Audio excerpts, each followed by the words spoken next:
히브리서 말씀 들어가겠습니다. 히브리서 계속 보고 있는데요. 저번 주는 1장이었다면 오늘은 2장의 내용이죠. 자, 이제 들어가겠습니다. 사랑하는 성도 여러분, 예수님이 나를 위해 죽으셨다라는 말 지금까지 여러분 몇 번이나 들어보셨습니까? 수도 없이 많이 들었죠. 세어볼 수 없을 정도로 많이 들었습니다. 저도 그렇고요. 저는 또 이렇게 강단에 서면 항상 하는 말이기도 하죠. 그런데요, 이 같은 말을 오래 들으면 그 말이 우리 안에서 조금씩 좀 달라지는 효과들이 나타나는 것 같아요. 그러니까 처음 들었을 때는 마음이 막 요동치고 막 흔들리고 그 은혜에 막 차가지고 벅차오르는데 여러 해가 지나고 계속 그 말을 듣다 보고 그 말이 나오면 그 이야기 하고 그냥 넘어가게 돼요. 깊이까지 들어오지 못하게 막으면서 아는 얘기하면서 딱 쳐내면서 넘어가게 한다라는 거죠. 그 말이 틀려서가 아니죠. 너무 잘 알아서 그런 겁니다. 잘 아는 말은 끝까지 듣기도 전에 어떻게 끝날지 그러니까 짐작을 하고 그 짐작이 되기 때문에 마음이 움직이지 않고 중간에 멈춰버리는, 들어오는 것을 멈춰버리는 그런 상황에 이르게 되죠. 십자가라는 말도 그렇습니다. 안타까운 희생이었다. 하나님이 우리를 사랑하신다는 그런 표시이다. 이 정도로 정리하고 더 깊이 생각하지 않고 넘어간다라는 거예요. 그런 상황에서 우리가 십자가를 말할 때 또 자주 쓰는 표현이 있죠. 안 하셔도 되는 일을 하셨다라는 그 말입니다. 하실 이유가 없었는데 하셨다라는 말이에요. 이 말이 맞죠? 이 은혜가 얼마나 큰지 표현하고 싶어서 우리는 그렇게 더 극적으로 표현하면서 말합니다. 그런데 오늘 함께 볼 히브리서는요, 히브리서 2장은요, 그것과는 좀 정반대예요. 한 번도 아니고 두 번이나 10절과 17절에 합당하다, 마땅하다, 이렇게 하는 것이 마땅하다라고 얘기해요. 그렇게 하는 것이 옳다, 그렇게 하는 것이 맞았다라고 얘기하는 것이죠. 오늘 우리가 함께 볼 것이 바로 이 부분입니다. 이 부분. 우리가 그냥 흘려 넘길 수도 있는, 아는 거니까 넘길 수도 있는 일이면서도 또한 안 하셔도 되는 일이라고 말했던 그 일이 당연히 해야 되는 일이라고 말하는 이 부분을 우리가 함께 보고자 합니다. 지난주 이 히브리서 1장을 봤죠. 1장은 처음부터 끝까지 누구를 얘기했습니까? 아들을 얘기했어요. 아들, 예수 그리스도요. 14절을 다 써서 그분이 얼마나 높으신지를 계속 이야기하면서 이렇게 올려보았습니다. 하나님의 영광의 광채시고 만물을 붙드시는 분이시며 죄를 씻으시는 일을 하셨고 그것을 마치신 다음에 앉으셨다. 이렇게 얘기하죠. 그렇게 높은 데까지 올라간 다음에 예수님은 그렇게 끌어올린 다음에 2장 첫 절부터 이제는 말투가 조금씩 바뀌는데요. 우리 2장 1절을 함께 보겠습니다. 2장 1절입니다. 자, 시작. 그러므로 우리는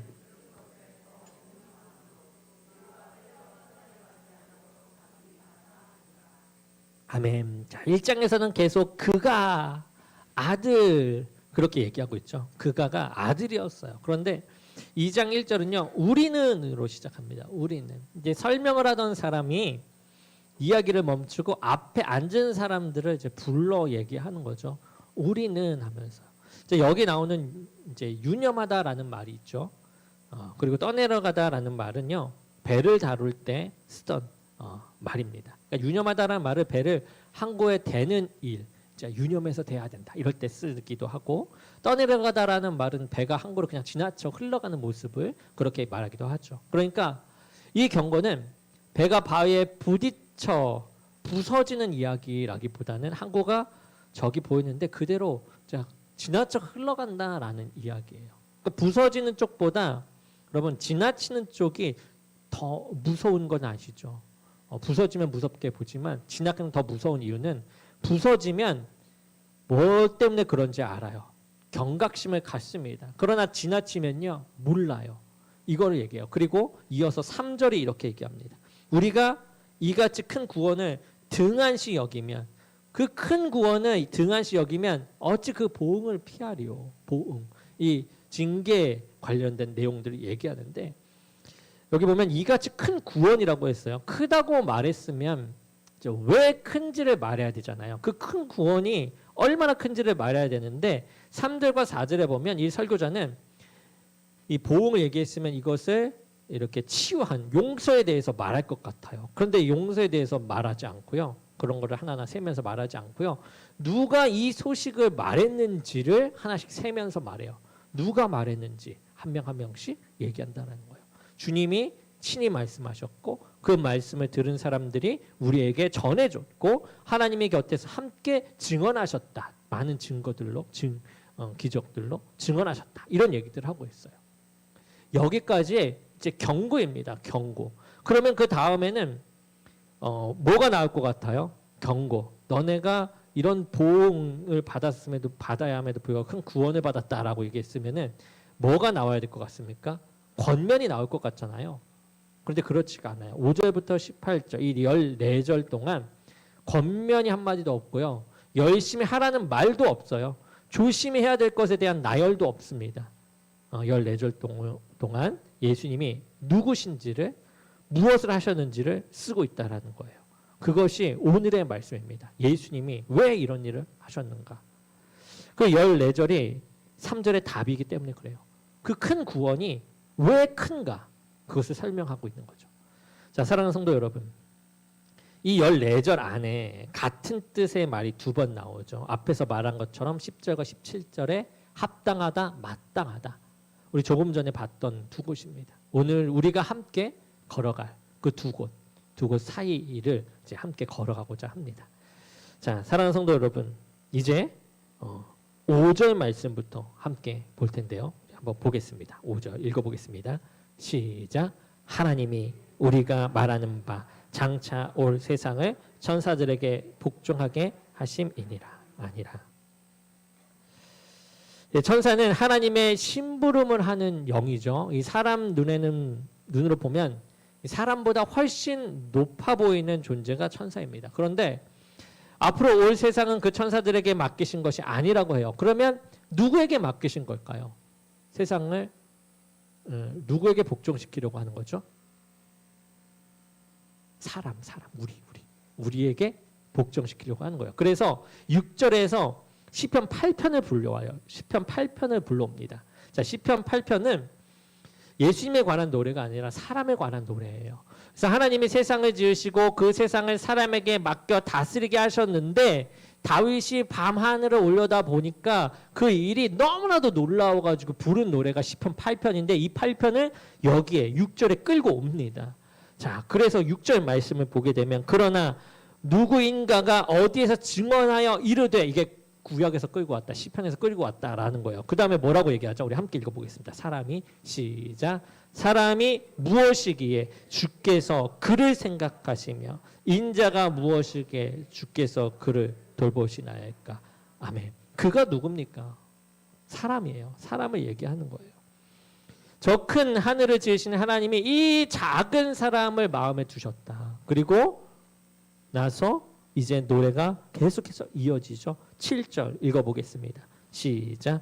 그를 잠시 동안 천사보다 못하게 하시며 영광과 존귀로 관을 씌우시며 그리고 8절 뒤에 만물을 그 발 아래 복종하게 하셨느니라. 이렇게 나와요. 그렇죠? 하나님이 사람에게 왕의 관을 씌우시고 모든 것을 그 사람 아래 두셨다라는 말이에요. 사람에게. 사람이 세상을 다스리는 자리에 세워졌다 이거예요. 하나님이 그렇게 세우셨다라는 겁니다. 그런데 여러분 그렇게 얘기했는데 마지막에 8절 마지막 부분 보면 앞에는 복종하게 하셨느니라 라고 하셨는데 맨 마지막에 뭐라고 나옵니까? 그에게 복종하고 있는 것을 보지 못하고 이렇게 나오죠. 지금 우리가 만물이 아직 그에게 복종하는 것을 보지 못하고 지금 노래대로 되지 않고 있다라는 말을 하고 있는 거예요. 노래에서는 사람이 관을 쓰고 그 자리에 앉아 있었는데 실제로 둘러보니까 그렇게 앉아 있는 사람이 아무도 없었다. 사람이 세상을 다스리기는커녕 세상에 끌려다니고 있더라. 이 말을 하고 있는 거예요. 하나님이 사람 몫으로 주신 그 자리가 지금 비어 있다라는 말을 하고 있는 거예요. 이 설교자는 그 사실을 지금 말하면서 9절에 이제 한 분을 가리켜요. 그렇다면 그 빈자리는 누가 채워야 하는가? 이런 것이겠죠. 자, 9절 함께 보겠습니다. 시작. 오직 우리가 천사들보다 잠시 동안 못하게 하심을 입은 자, 곧 죽음의 고난 받으심으로 말미암아 영광과 존귀로 관을 쓰신 예수를 보니 이를 행하심은 하나님의 은혜로 말미암아 모든 사람을 위하여 죽음을 맛보려 하심이라. 아멘. 예수님에 대해서 얘기해요. 그 관을 쓰고 계신 분이 한 분 계시다. 한 사람도 없는데 한 분이 계시다. 사람 몫으로 주셨던 그 자리에 사람 대신 한 분이 앉아 계시다. 비어있던 자리를 천사가 채운 것이 아니라 사람 대신 누가 채웠다? 예수님께서 채웠다. 이 말을 하고 있는 거예요.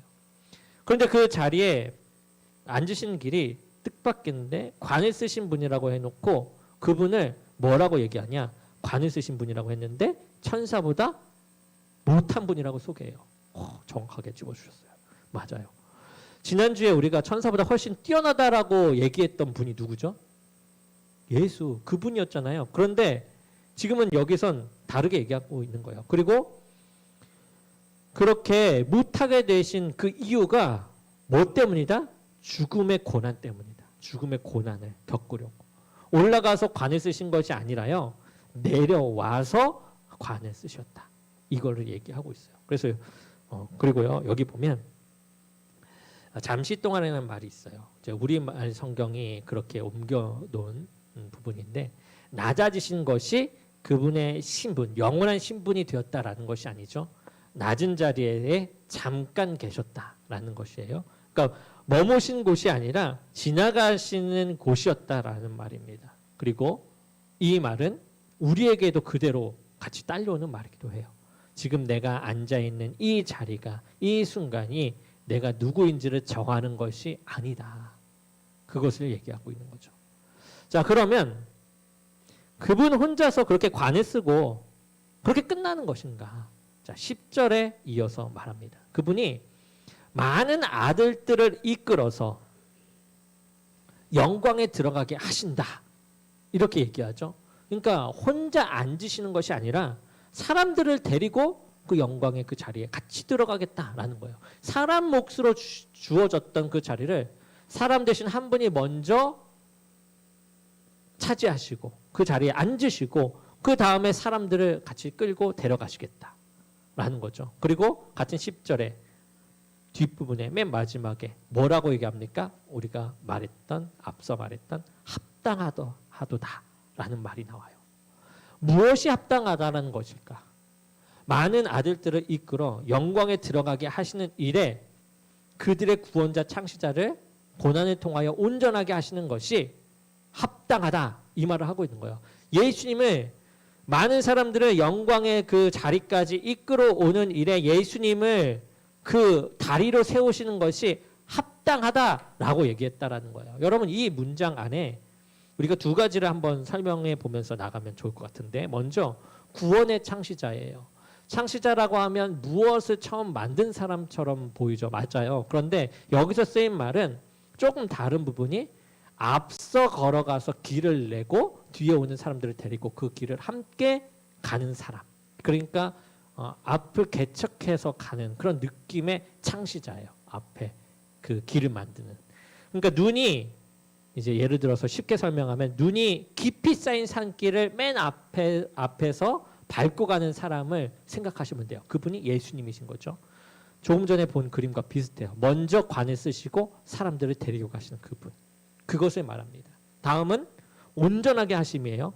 자, 이 말은 예수님께 부족한 것이 있어서 그것을 채우셨다라는 말로 들을 수도 있는데 그런 뜻이라기보단 고칠 것을 고쳐셨다는 말이 아니라 갖추실 것을 다 갖추셨다라는 말이 되어요. 그러니까 어떤 일을 맡으셨어요. 그러면 그 일에 맞는 자격이 있어야 되잖아요. 그런 자격을 지금 예수님께서 다 채우신 상태이다라고 말하고 있는 거죠. 그러니까 10절에 합당하도다라는 말은요. 어울린다라는 말이에요. 이 합당하도다. 예수가 그렇게 되는 것이 합당하도다라는 말은 이 어울린다라는 말. 무엇이 어울린가? 하나님께서 이 일을 하심이 어울리는 행동을 하셨다. 이 말이에요. 그러니까 무슨 일이 어울리냐? 하나님께서 이렇게 하신 일이 어울린다라는 건데 많은 아들들, 그러니까 우리들을 이끌어 영광에 들어가게 하시는 일. 하나님이 우리를 자기 자녀로 삼아 그 영광 안으로 데리고 들어가기로 하신 그것. 그런데 우리가 있는 곳이 어디예요? 하나님이 계신 그 영광에서 아주 먼 곳이잖아요. 그렇죠? 우리 힘으로는 한 걸음도 걸어갈 수 없는 그곳에 우리가 있어요. 그래서 하나님이 자기 아들을 그 길에 세우신 겁니다. 우리가 있는 데까지 내려오세요. 우리가 스스로 못 올라가니까 길을 개척을 못하고 못 헤쳐나가니까 예수 그리스도를 보내셔서 내려오게 하십니다. 그래서 우리가 가야 할 길, 그 어두운 길을 뚫고 먼저 가신 거예요. 지나가게 하신 거예요. 아버지가 아들에게 그 길을 맡기신 겁니다. 먼저 앞장설 분을 보내신 것이요. 그것이 하나님에게 어울리는 일이었다라고 얘기하는 거예요. 그렇게 보내시는 행동 자체가 어울리는 일이었다라고 말합니다. 그러니까 하나님다운 일이었다. 하나님이 우리를 데려가시기로 이렇게 마음먹은 이상 그 길을 아들이 걸어가게 하시는 것이 그 일에 맞다 여기시며 보신 것. 그렇게 보시면서 아들을 보내신 그 성품. 그 성품이 하나님의 성품이다. 하나님의 성품으로서 마땅히 그렇게 하신다. 즉 우리를 너무나도 사랑하시기에 데려오시기로 마음 먹었기 때문에 자신이 가장 사랑하는 아들 보내는 것이 그 사랑에 대한 하나님의 성품이었다. 진짜 사랑의 성품이었다. 하나님의 성품으로서 이렇게 하는 것이 마땅했다. 이 말을 하고 있는 거예요. 조금 이해가 되시나요? 그리고 난 다음에 이제 11절과 15절 나옵니다. 자, 11절 끝은 이렇게 나옵니다. 형제라 부르시기를 부끄러워하지 아니하시고. 자, 부끄러워하지 않는다라고 했죠. 여러분, 부끄러워하지 아니한다라는 말은 무슨 의미입니까? 부끄러워할 만한 존재라는 것을 이제 이미 인정하고 하는 말이죠. 부끄러울 것이 없으면 굳이 부끄러워하지 않는다라는 말을 할 필요가 없잖아요. 그러니까 이 문장은 지금 우리의 형편이, 우리의 모습이 얼마나 부끄러운 상태인지를 보여주는 문장이기도 해요. 그럼에도 불구하고 예수님께서는 우리를 부끄러워하지 않으세요. 우리의 형편을 다 아시면서 무엇라고 불러주죠? 누구라고 불러줍니까? 형제라고 불러주고 있다라는 거예요. 그리고 12절과 13절에서 이 설교자는 이 말이 빈말이 아니라는 것을 구약성경 세 곳을 인용하면서 이야기합니다. 그 중에 12절은 이렇게 나와요. 내가 주의 이름을 내 형제들에게 선포하고, 이렇게 하면서 쭉 나옵니다. 자, 이 구절은 시편 22편에서 왔다고 봐요. 그러니까 시편 22편은 다윗이 쓴 시인데 처음부터 끝까지 고통을 쏟아놓는 시예요. 사람들이 나를 조롱한다. 뼈가 다 어그러졌다. 내 옷을 나누어 가진다. 이 말이 이어지고 있는 거예요. 그리고 그 시의 첫 구절이 이것이죠. 나의 하나님, 나의 하나님, 어찌하여 나를 버리셨나이까. 이 시편의 내용이에요. 예수님이 십자가에서 부르신 그 말씀. 십자가 위에서 이 시를 부르시죠. 그런데 히브리서가 이것을 인용하면서 형제라는 말이, 인용한 이 형제라는 말이 바로 그 시 안에 나타나는 말이기도 합니다. 그 고통 가운데서 나온 말이라는 거예요. 그러니까 우리를 형제라고 부르는 것은 여유가 있을 때, 내가 너네 뭐 빚을 갚아줄게, 용돈 주듯이 그렇게 하는 형편 좋은 상황에서 한 것이 아니라요. 형편이 좋지 않은 사람, 여유가 있을 때 한 것이 아니라요. 하나님께 버림받았다고 부르짖는 그런 상황 속에서 그 입으로 우리를 형제라고 얘기하고 계시고 있다라는 것입니다. 그렇게 부르고 계세요. 우리를 형제라고 부르시는 그 상황이 그랬다라는 거예요. 그리고 14절 보면 여기에서 한번 읽어보겠습니다. 14절 시작. 자녀들은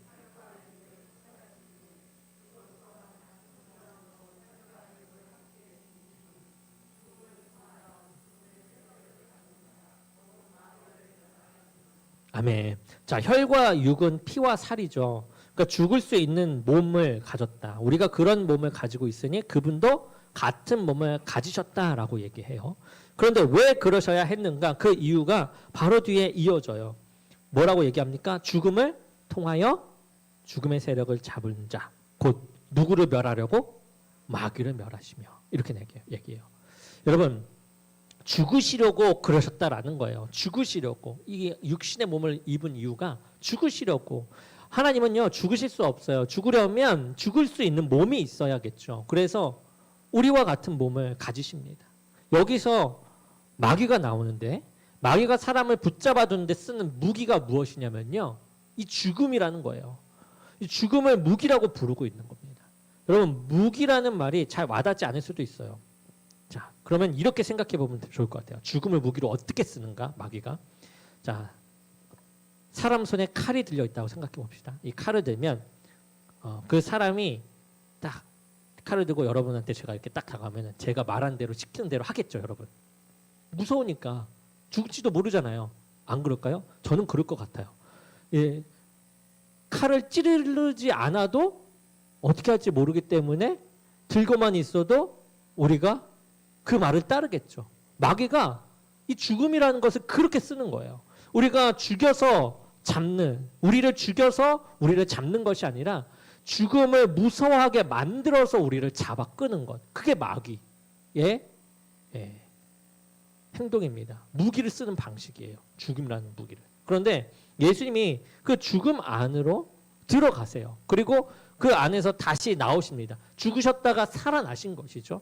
그러면 여러분, 그 칼이 어떻게 되는 겁니까? 그 칼을 맞고도 살아나온 사람 앞에서 그 칼이 더 이상 소용 있는 칼이 됩니까? 무서운 두려움의 칼이 됩니까? 장난감 칼이 되는 거예요. 마귀가 여전히 그것을 들고 있는데 이제 그것으로 아무것도 할 수가 없으니까 칼이 아니라 장난감인 거예요. 그렇게 돼버린 겁니다. 그것이 멸하셨다라는 말의 뜻이에요. 그러니까 마귀가 없어졌다라는 말이 아니에요. 마귀는 아직 있어요. 다만 손에 든 그 힘을 잃어버렸다. 무기, 죽음이라는 무기를 잃어버린 것이다. 그것을 무기를 잃게 하시기 위해 예수님께서 이 땅에 오셨다. 그 중에 하나가, 오신 이유 중에 하나가 이거였다라는 거죠. 그리고 15절 우리 함께 읽어볼까요? 그 다음에 무슨 일이 생기는가? 15절 시작. 또 죽기를 무서워함으로 한평생 매워 종노릇 하는 모든 자들을 모아주려 하심이니. 아멘. 자, 이 구절 참 중요합니다.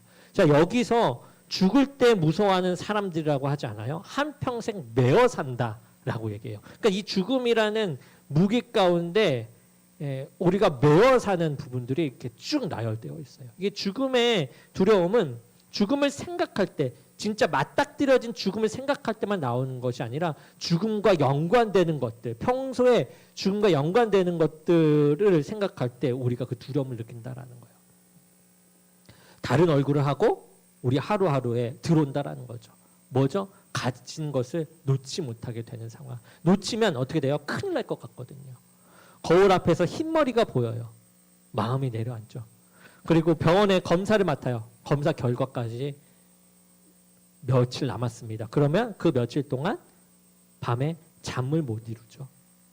죽음의 또 다른 방식으로 우리들에게 이렇게 두려움을 안겨줍니다. 우리는 이것을 뭐라고 부르냐면은 걱정이라고 부르죠. 걱정. 여러분, 걱정. 성경은 이것을 죽음이 무서워서 그렇다라고 말합니다. 그리고 성경은 그렇게 사는 것을 뭐라고 얘기하냐? 종노릇이라고 얘기해요. 종노릇한다. 종은 자기가 하고 싶은 대로 살지 못하는 사람이죠. 무서운 것이 있으면 사람은 그 무서운 것이 시키는 대로 살게 됩니다. 그래서 예수님이 그 무기를 빼앗으시는 것이에요. 죽음이라는 무기를 빼앗은 것이죠. 왜? 우리를 그 종살이에서 놓아주시려고. 그것 때문에. 자, 여기까지 우리가 봤을 때 1장부터 여기까지 흘러내려온 부분 보면 위에 있었던 분이 점점 내려오고 있죠. 천사보다 못한 자리 내려오셨고 형제라는 말까지 내려오셨어요. 우리와 동등된 그 모습까지 내려왔는데 우리와 같은 몸까지 가지셨어요. 거기에 죽음까지 내려오십니다. 더 내려갈 곳이 이제 없는 상태예요. 자, 이런 상태까지 내려와서 보여주십니다. 그리고 16절입니다. 자, 우리 16절 읽어보겠습니다. 시작. 이는 확실히 천사들을 붙들어 주려 하심이 아니요 오직 아브라함의 자손을 붙들어 주려 하심이니 아니요. 아멘. 자, 아브라함의 자손은 하나님이 아브라함에게 약속하신 그 백성을 말하죠. 그 약속을 믿고 사는 사람들입니다. 오늘 여기에 앉아있는 우리가 그 안에 들어있는 사람들이에요. 자, 거기에 이제 붙들어 주려 하신다라는 말도 있어요. 그러니까 물에 빠진 사람에게 손을 뻗어 붙잡는 그런 그림을 보면 됩니다. 그림과 같아요. 그러니까 베드로가 물 위를 걷다가 빠졌잖아요. 그때 예수님께서 손을 내밀어 붙잡으시죠. 그때 붙잡으셨다라는 말이 이 말입니다. 그때 썼던 말이 이 말이에요. 자, 근데 이 절에는 보면 이유가 없어요. 그러니까 왜 천사가 아니라 우리냐에 대한 설명이 없다라는 거예요. 우리가 천사보다 나아서가 아니에요. 우리가 붙들림 안에서도 아닙니다. 아무도 그분께 우리를 붙들라고 하지 않았어요. 그냥 두셨어도 그분께는 아무런 잘못이 없습니다. 그런데 붙들어 주려 하신다라고 얘기해요. 그리고 다음 17절에 이렇게 말해요. 그러므로 그가 범사의 형제들과 같이 되심이 마땅하도다. 그러니까 사랑하는 성도 여러분, 자, 여기 보면요, 10절에서는 합당하다 했는데 17절에서는 마땅하다 해요. 참 같은 말인데 좀 다른 느낌으로 쓰이고 있죠. 자, 앞에 거는요, 어떤 말이냐, 하나님다운 일을 하셨다. 하나님의 속성, 하나님의 성품에 맞는 일을 하셨다라는 것이에요. 그러니까 그분이 그럴 분이다, 그렇게 하셨다라는 말입니다. 그럴 분이기에 그렇게 하셨다라는 말이에요. 그렇다면 지금 이 17절에 나오는 마땅하다라는 것은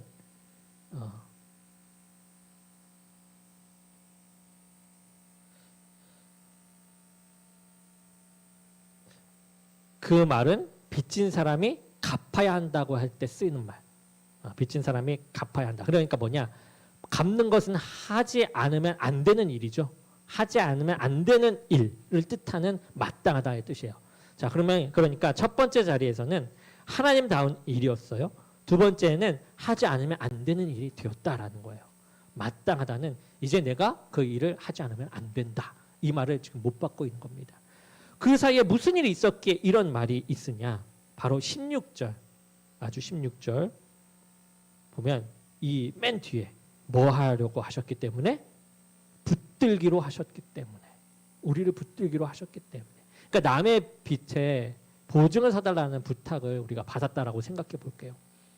보증을 설 필요가 있습니까? 서지 않아도 돼요. 아무도 강요하지 않습니다. 안 선다고 해서 잘못한 사람이 되지 않아요. 그런데 그 사람이 자기 손으로 그 보증서에 자기 이름을 씁니다. 그 서명 하나로 모든 것이 이제 그 상황이 달라지는 거예요. 서명하기 전에는 이제 남의 빚이었죠. 그런데 서명한 다음부터는 이제 자기 또한 책임져야 되는 빚이 됩니다. 이제 갚지 않으면 자기가 잘못한 사람이 되고 마는 거예요.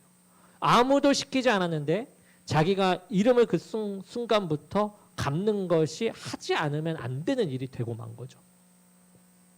그러면 이 사람은 왜 갚아야 합니까? 돈 빌려준 사람이 갚으라고 해서? 아니에요. 그 사람은 보증을 서라고 시킨 적이 없어요. 자기가 스스로 그 이름을 썼기 때문입니다. 그럼 왜 이름을 썼습니까? 그 사람을 사랑하기 때문에. 빚진 그 사람을 사랑하기 때문에. 사랑이 자기 손을 그렇게 묶어낸 것이죠.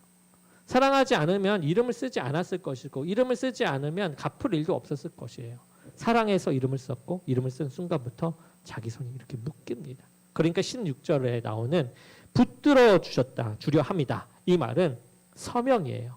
서명을 한 겁니다. 그 다음이 17절. 이제는 빚을 갚아야 되는 게 마땅하다라고 못을 받고 있는 거예요. 죄가 하나도 없으신 분이 빚진 우리 자리에 선 겁니다. 우리가 감당할 수 없어서 손 놓고 있던 그것을 그분이 자기 것으로 넘겨받으셨어요. 그럼 십자가가 무거운 이유도 여기 있죠. 억지로 우리의 짐을 지신 것이 아니라 스스로 자신이 직접 지신 짐이기 때문에 그 십자가의 무게가 큰 것입니다. 17절 뒷부분이 그렇게 하셔서 무엇을 하시는지 말해요. 자, 17절 뒷부분. 그러니까 마땅하도다 다음에 한번 이는 거기서부터 읽어보겠습니다. 시작. 이는 하나님의 일에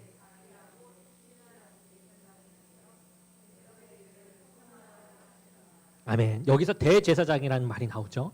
이 대제사장은 백성을 대신해서 하나님 앞에 나아가 제사를 드리던 제사장들 가운데 으뜸인 사람이에요. 그러니까 백성이 직접 하나님 앞에 설 수 없으니까 그 한 사람이 대신 서는 겁니다. 그런데 그 대제사장은 백성과 똑같은 사람이었어야 했죠. 사람이 아니면 사람을 대신할 수 없기 때문에 그래요. 그래서 17절 형제들과 같이 되심이 마땅하다 얘기하신 부분이 이것 때문입니다. 우리를 대신하려면 우리와 같아지셔야 했기 때문에. 그리고 속량한다라는 말이 있어요. 값을 치러 되찾는다라는 느낌이 강한 말입니다. 여기서는 조금 더 다르게 보면 더 좋을 것 같아요. 그 말도 맞지만 죄 때문에 갈라진 사이를 다시 붙여놓는다라는 말. 그 말에 더 가깝게 접근하면 좋을 것 같아요. 그러니까 우리 죄가 우리와 하나님 사이를 갈라놨는데 그 죄를 처리해서 다시 만날 수 있게 만드셨다. 그 속량의 뜻이 그렇게 보면 좋을 것 같습니다. 그리고 이 일을 아들이 혼자 나서서 하신 것이 아니에요. 아버지는 화가 나 계시고 아들이 그 앞에 막아선 것이 아니라 그 아들을 보내신 누가 이 일을 하셨냐? 아버지가 하셨다. 아버지가 하셨다. 감당하신 건 아들이요. 그 일을 하게끔 하신 이 길을 계획하신 분은 아버지시다. 그러면 우리가 앞에서 본 15절로 돌아가 보면요. 죽음이 왜 더 이상 우리를 붙잡지 못하는가? 하나님이 우리를 사랑하셨다라는 것을 십자가에서 보여주시기 때문일까요? 그것도 맞겠지만 그것만으로는 다 풀리는 것이 아니에요. 사랑을 아무리 확인해도 여러분 갚을 것이 남아있으면 사람은 마음이 놓이지 않는 거예요. 예를 들어 이런 겁니다. 부모에게 크게 잘못한 자식이 있다고 생각해 봅시다. 부모는 그 자식을 너무나도 사랑해요. 그것을 자식은 알아요. 그런데 아무리 부모가 자기를 그렇게 사랑한 줄 알아도 그 잘못한 그 자녀가 부모 앞에 서는 것은 어렵다라는 거예요. 쉽게 앞에 서기가 어려워요. 사랑을 몰라서가 아니죠. 잘못한 것이 그대로 남아있기 때문에 나를 사랑하지만 잘못한 것은 나의 잘못은 그대로 남아있거든요. 우리가 죽음 앞에 두려운 것도 그래서입니다. 죽으면 하나님 앞에 서는데 그 앞에 설 때 내 잘못을 그대로 드러내 보여야 하기 때문에. 그런데요. 그것을 지금 누가 갚으셨다? 예수님이 갚으셨다. 우리의 잘못을 대신 갚아주셨다. 대신 가지고 가셨다. 그러니까 우리는 그 앞에 마음껏 설 수 있게 되는 것이다. 사랑하셨다라는 말 속에 그냥 가면 되게끔 되어 있다. 부끄러워할 필요도 두려워할 필요도 어려워할 필요도 없다라는 거예요. 그것이 주님께서 그 사랑 안에 모두 들어있는 하나의 요소가 되는 겁니다. 여러 요소 속에 하나. 사랑하는 성도 여러분, 이제 18절 우리 마지막 절 한번 보고자 합니다. 같이 읽어보겠습니다. 시작. 그가 시험을 받아 고난을 당하셨은즉 시험 받는 자들을 능히 도우실 수 있느니라. 아멘. 자, 우리는 힘들 때 이렇게 말하죠. 하나님이 내 사정을 아시기는 하는 것인가? 그런데 이 구절은 하나님은 아신다라고 말하기보단 뭐라고 얘기하죠? 하나님도 겪으셨다라고 얘기하는 거예요. 시험을 받아 고난을 당하셨은지. 그러니까 그 고난을 당하셨다. 너 안다. 너가 당한 거. 아는 것과 겪는 것은 다르죠. 큰 병으로 병원에 누워본 사람은 알아요. 병원에서 힘내, 옆에서 이제 힘내라고 말해주는 사람보다 같은 병을 알아보는 사람이 와서 한마디 하는 것이 훨씬 힘이 되죠. 그 사람은 무엇이 제일 힘든지를 이미 알고 왔기 때문에 그 느낌이 좀 다른 것입니다. 우리 주님이 그 자리에 계세요. 배고픔을 아시는 것이 아니라 배고파 보셨습니다. 버림받은 그 마음을 아시는 것이 아니라 십자가에서 어찌하여 나를 버리셨나이까 라고 부르짖어 보셨기 때문에 그렇게 겪으셨기 때문에 우리를 더 우리의 마음을 더 깊이 아신다라는 거죠. 이제 2장 1절 돌아가 보겠습니다. 다시 2장 1절로 돌아가는 거예요. 그래서 보면 여기 보면 들은 것에 더욱 유념해서 흘러 떠내려가지 않도록 하라라고 얘기하죠. 지금 18절을 다 지나고 난 다음에 왜 떠내려가면 안 되는지를 우리가 이 18절을 통해 딱 보게 된 거예요. 분명해지는 겁니다. 우리가 손에 쥐고 있는 이것이 그분이 아무도 시키지 않았는데 스스로 이름을 쓰시고 여기까지 지고 오셨기 때문에 그렇다라는 것을 말하고 있는 거예요. 그러니까 흘려보내지 않아야 된다 얘기하는 겁니다. 그런데 이걸 보면 우리가 주님을 붙들어 주셨으니까 우리가 꽉 붙들어야 된다 이렇게 느끼게 되죠. 근데 그것이 아니라요. 16절에서 붙드시는 분은 누구시다? 그분이시다. 우리가 붙드는 것이 아니라 누가 붙드신다? 주님께서 붙드신다. 그리고 그 말은 지금도 계속된다라고 보면 됩니다. 그럼 계속되고 있다라는 뜻으로 쓰여 있어요. 그러니까 지금 이 순간에도 우리에게 손을 뻗고 우리를 붙잡고 계시다라는 거예요. 그렇다면 붙들려 있는 사람이 할 일은 무엇입니까? 붙드는 것이 아니라 붙들려 있다면 이것을 놓지 않는 거죠. 놓치지 않는 것, 뿌리치지 않는 것이에요. 그래서 우리가 이번 한 주간 한 가지씩을 생각해 보는 거예요. 부끄러워서 물러 앉았던 그 자리들이 있다면 거기에서 이제 한 걸음만 나오는 거죠. 내 형편이 나아져서가 아니에요. 그분이 나를 형제라고 부르시는 것을 부끄러워하지 않으셨기 때문에 그렇습니다. 기도 부탁하는 것이 있다면, 기도 부탁해야 할 것이 있다면 그렇게 부탁을 하는 것입니다. 조금 앞자리에 앉는 것이든 봉사 명단에 내 이름을 다시 써 넣는 것이든 그렇게 하나님이 나를 붙잡고 있는 것에 놓지 마시고 한 걸음 같이 딸려가는 거예요. 그렇게 한 걸음씩 가는 우리가 되었으면 좋겠습니다. 우리를 붙드시기로 하신 그분이 이미 우리 형제가 되셨고 이미 갚을 것을 다 갚으셨고 지금도 손을 뻗고 계십니다. 그 손을 놓치지 않고 살아가는 저와 여러분 되기를 주님의 이름으로 간절히 축원합니다.